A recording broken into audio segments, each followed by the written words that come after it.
guys, welcome back to my channel. My name is Bree if you are new here, and in today's video I want to try something a little bit different. I want to do my makeup while I talk about the history of a band. I think I'm going to make this series on my channel and every month just research and talk about a new band, a band that I have interest in or a band that's very popular from the genre of music that I listen to. So the alternative scene, emo, metal, metalcore. But in today's video, I'm going to talk about a band that I absolutely adore that has gotten absolutely insanely massive over the past year and a half, 2 years, and that I just think deserves all of the love and attention that they are currently getting. I'm going to talk about Bad Omens. So if you guys want to hang out and learn the history of Bad Omens while I do some makeup, then just keep on watching. So just a little bit of quick beginning of the video, like housekeeping for my channel.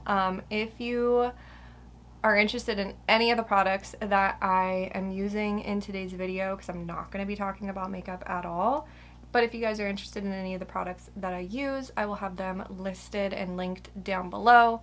They are affiliate links. They do support my channel. If you choose to use them, you definitely don't have to, but they do support my channel. If you're curious about a product I use, I'll have it down there. Another small tidbit of information that I feel obliged to share is this is actually the second time that I'm filming this video. I had filmed it like completely and I went to go edit it and I hated the way my makeup looked. So we're doing it again. Also not going to zoom you guys in for the makeup application because, well, frankly, I have too much going on between my brain and having to focus on doing my makeup and talking and reading my notes and being coherent. I don't want to also have to think about whether or not I'm in frame. So this is what you get. Bad Omens was founded in 2015, originally under two different names, one of them being Children without the vowels, and the other one being Man vs. Self. Neither of those names being something anyone in the band was particularly attached to. So they ended up choosing the name Bad Omens, which was actually the original name of the single Glass Houses from their debut album. And prior to Bad Omens' inception, Noah, the lead singer, was playing guitar in a bunch of different local Virginia and DC bands, and he wanted to try his hand at doing his own thing. So he started the rough concepts of what would later on become Bad Omens at the young age of 18. He recruited Nick, who plays guitar, whose last name I absolutely do not want to butcher, so from here on out he is Nick, and Vincent. And Vincent played bass. And Vincent was actually the one that introduced everyone to Swedish native Jolly, who was a producer and also a guitar player. Nick Folio ended up submitting a audition online to play drums for the band, and he was subsequently chosen. And fun fact for you, he was actually turned 18 while they were recording their debut album, so he's the baby of the band. After recording a rough, untitled demo, they got the attention of SUMERIAN Records, which resulted in them being able to record their debut album with the acclaimed producer Will Putney. That album is a classic metalcore style record, very on point for 2015. And their first debut single, Glass Houses, was released in December of 2015 with a music video to some success. A month later, they released their second single, Exit Wounds, and departed on their first tour, the illustrious SUMERIAN 10-year anniversary tour, which was featuring Born of Osiris, Veil of Maya, After the Burial Era, and of course, openers Bad Omens. In April of 2016, they released the single The Worst in Me, which garnered 1 million streams in about a month, which led to them being added to the 10 Years in the Black tour, which was headlined by Asking Alexandria and featured Veil of Maya, After the Burial, Upon a Burning Body, I See Stars, and Born of Osiris. They released their debut album, a self-titled record, on August 19th, 2016 to positive reviews. And the band continued touring and eventually got on Warped Tour in 2017. After a few more tours supporting bands like Parkway Drive and Stick to Your Guns, the band decided to take a break from touring to record their sophomore album. I don't even want to pretend like I can read my notes and put on eyeliner at the same time, so I'm gonna go do that and I will be right back. In July 2018, the band announced the departure of Vincent due to a severe back injury that left him unable to tour, and there was absolutely no ill will amongst any of the band members and Vincent. They just wanted what was best for each other. On August 22nd, 2018, they released Careful What You Wish For, the first single from Finding God Before God Finds Me, a profound song about depression and anxiety and loss. And during an interview, Noah said that the song was originally inspired by the passing of Chester Bennington. On November 23rd, 2018, they released the second single, The Hell I Overcame. Noah said that the song is about a time in his life where he felt he had a brief lapse in sanity, believing he was something that he wasn't. And the song was born from anger and pain towards people who said hateful things about him during that difficult time in his life. The small font controversy. In late 2018, the band was set to open for Amity Affliction and Senses Fail. However, they dropped out the day that the tour was announced. Upon announcement, Senses Fail took to social media to lay claims that the band dropped out of the tour due to their name being too small on the tour flyer, which resulted in Bad Omens having to put out another statement stating that the terms of their deal was negotiated prior to accepting the tour and they weren't honored. Going on to say that after all of this and the tour still going live, the band did their best to remedy the situation, but were met with total disrespect, which further solidified their decision to leave the tour. Bad Omens wished Amity Affliction and Senses Fail best with the tour and subsequently released a plain black shirt with Bad Omens written on it in a tiny font as a parody of the situation. The small font controversy also led to the inception of the single Limits. On June 18th, 2019, they released the single Burning Out, followed up by the single Said and Done on July 8th. Releasing their sophomore record, Finding God Before God Finds Me, on August 2nd, 2019, the band began to step away from some of the cliches of their first record and truly began to find their own style, all without changing their sound so much that they were alienating their existing fan base. Songs like Blood and Dethrone are hard and heavy, giving old fans what they love from the first record, while songs like If I'm There and Said and Done take a softer approach while still having that edge. It's clear that Noah started to find his voice during the production of this record. And the record is inspired by Christian rock despite the band not being Christian.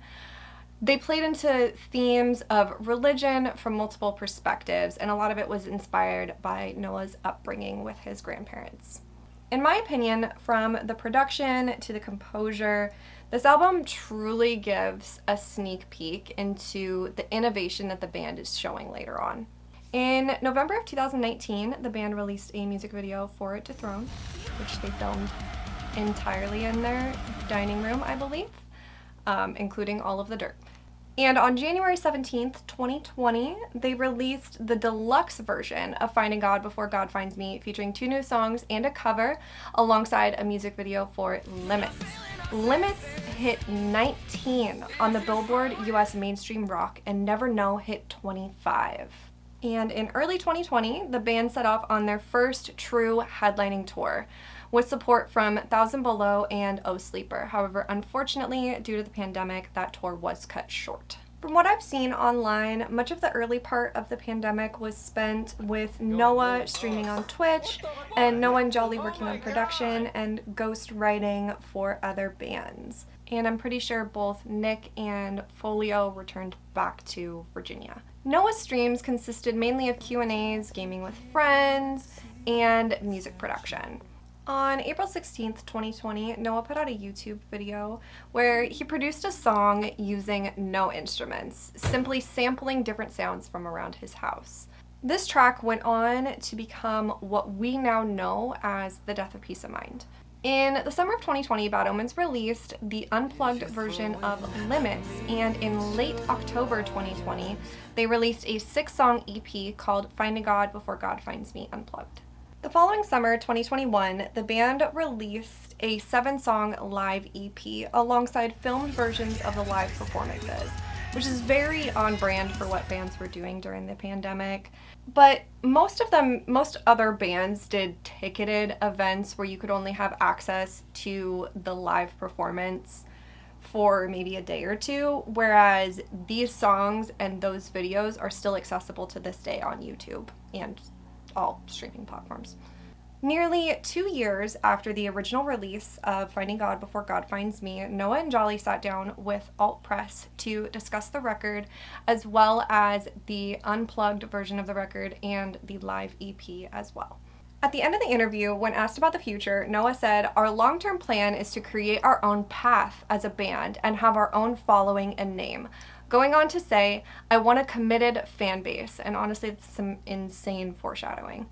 Due to some incredibly disrespectful behavior from some fans, like finding his address and leaving things on his car, and just all around being weird, Noah ultimately quit streaming on Twitch and wiped his entire social media completely clean. He has gone on to say that he felt that he was spending too much time on social media and it's better for his mental health to just not participate in it, at least on a personal basis. He does still do band stuff, obviously. In early fall of 2021, the band started playing shows again. Festivals like Blue Ridge Rock Fest and Incarnation, and announcing a tour with Ice Nine Kills in November of that year. In November, the band began teasing and announced a release date for their 3rd album, The Death of Peace of Mind. And on December 10th, 2021, they released the first song from the record, What Do You Want From Me? The next song to be released came with a music video, and that was for Artificial Suicide, following almost immediately after it with another song and video for Like a Villain, both being released in January of 2022. One last single released before the album came out with a companion music video, and that was for The Grey. Embarking on a tour that overlapped the release of the record, Bad Omens went out in support of Under Oath alongside Spirit Box and Stray from the Path. This began a near never-ending tour cycle for The Death of Peace of Mind, which as of filming, the band is still doing. The Death of Peace of Mind released on February 25th, 2020. The band hosted a live listening party and Q&A. Noah also wrote a great article for Kerrang breaking down the thoughts behind the album, what went into it, the production, everything. I will have that article linked down below for you guys if you haven't read it. It was super interesting, but just for the sake of brevity, I'm not gonna break down every single song on the record. The album received generally positive reviews from critics and is their most successful album to date by far.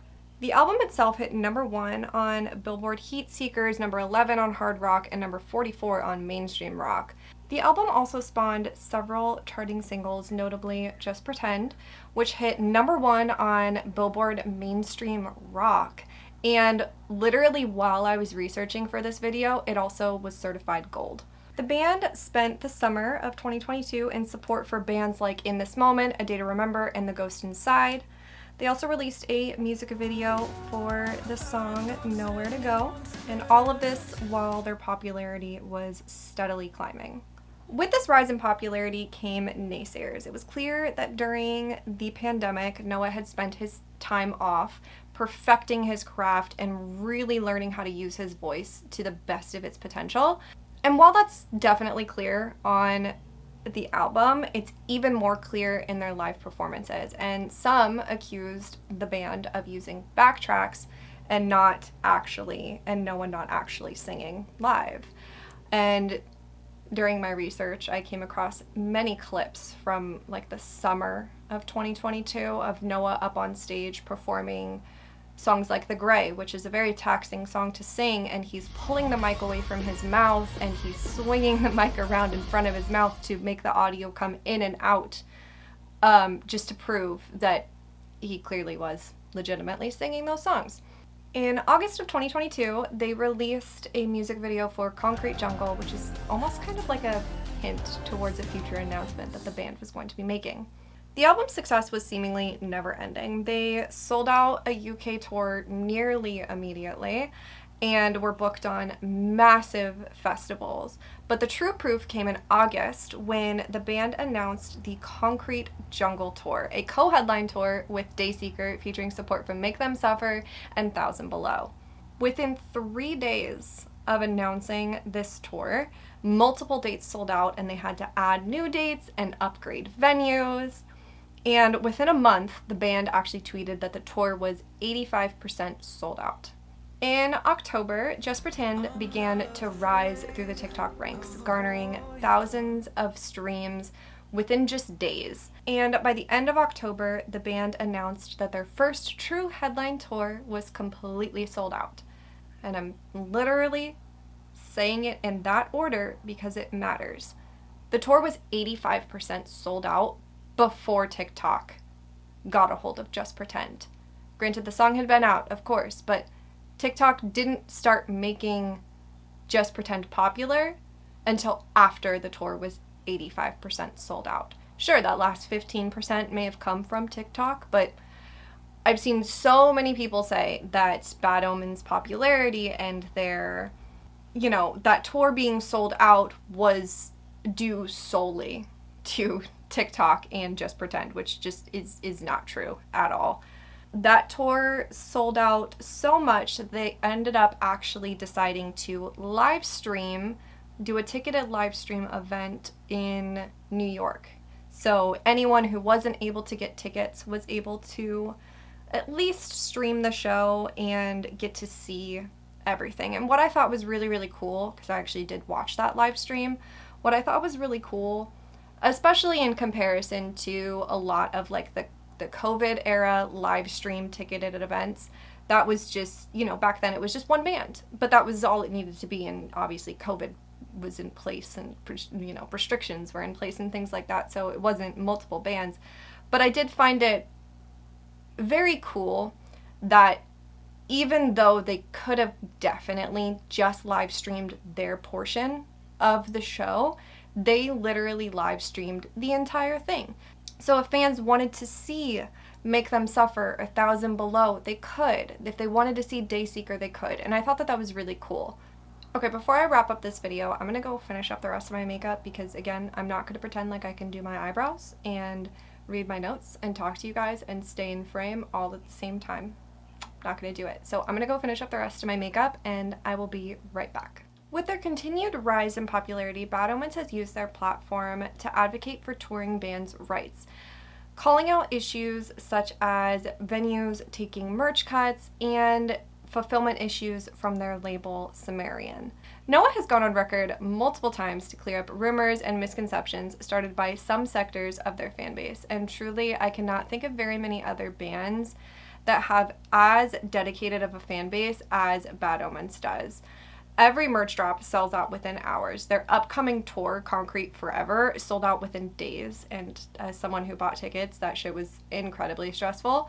They've managed to hold on to significant social media success, primarily on TikTok, while honestly putting in very little of their own time. It's very fan-driven, that success. And that social media success is something that I honestly can't say that I've seen for a band since like the MySpace days. And all of this for a band that I truly believe could not be more deserving. Each member is insanely talented in their own right. Their music is innovative and fresh and inspiring change within the scene that I think is very much needed. And all the while being humble, down-to-earth dudes that seem to just be happy to just do what they love, which is make and perform music. As of filming this video, the band is gearing up to go out on the Concrete Forever tour with Era and IC Stars after taking a much needed break. The first real break that they have taken since The Death of Peace of Mind came out. It's been announced that the band is working on 2 new albums, Concrete Forever, a deluxe of The Death of Peace of Mind, and an untitled new record, both of which do not have release dates, but I'm sure that when they do come out, they're going to both be amazing, and their fan base is going to go absolutely feral for it. And honestly, that's going to wrap up my history of Bad Omens. You're going to notice that there was some things missing, and this is going to be a theme amongst all of these band histories that I'm going to do. I am not going to talk about the personal lives of these bands. I'm not going to talk about anything that isn't directly related to the band and the band's success or the band's downfall or anything like that. Especially when it comes to a band like Bad Omens, where they have been incredibly private about their personal lives. I want to respect that, and I would never put into a video or put into content anything that isn't something that they have willingly put out there themselves. I will say that during my research, I came across things that I immediately closed the tab, and I was like, I literally searched one small little thing and somehow managed to stumble upon information that I didn't personally need to know. As a fan of their music, it's irrelevant to me kind of information. It's nothing bad. It's just not information that the public needs to know because the band didn't put it out themselves, if you know what I mean. So I always want to be respectful of anyone and everyone's privacy, especially a band that has been incredibly private about their personal lives. So if a band didn't say it, if a member of the band didn't say it, then it's off the table and it's never going to be in any of these videos. And I would hope that anyone that watches this video would understand and respect that, because it's their people too. And they deserve to have their privacy and their own moments outside of the spotlight. Now that I'm off my fucking high horse, that's going to wrap up today's video. Like I said at the beginning of this video, all the makeup that I used is going to be listed and linked down below. Comment down below and let me know any band that you would love to hear the history of, because I had so much fun researching this video and planning it. And I know I did say at the beginning of this video that this is my second time filming it, but if I do say so myself, this was a much better version than the one that I originally filmed. Not that that one will ever see the light of day, but it's besides the point. I'm glad that I got to redo it, to be honest with you, because I feel much better about it now. But yeah, definitely let me know down below any bands that you would love to hear the history of, love to hear any more information about. I would love to do that down below. If there's anything that you think that I could add to these videos, definitely let me know that down below as well. And if you are new to my channel because you stumbled across a Bad Omens video and you're just a Bad Omens fan and not like a makeup fan, welcome, hi, hello. Definitely subscribe if you're interested in more of these band histories. If you're somebody that also loves makeup, I do a ton of makeup content on my channel, but I definitely am planning to do a lot more of these band histories because I had so much fun with it. So subscribe, stay tuned, hang out, all of that. Like the video, ring the bell, do all the things. I hope that you guys have an awesome, awesome day, and I'll see you guys in my next one. Bye!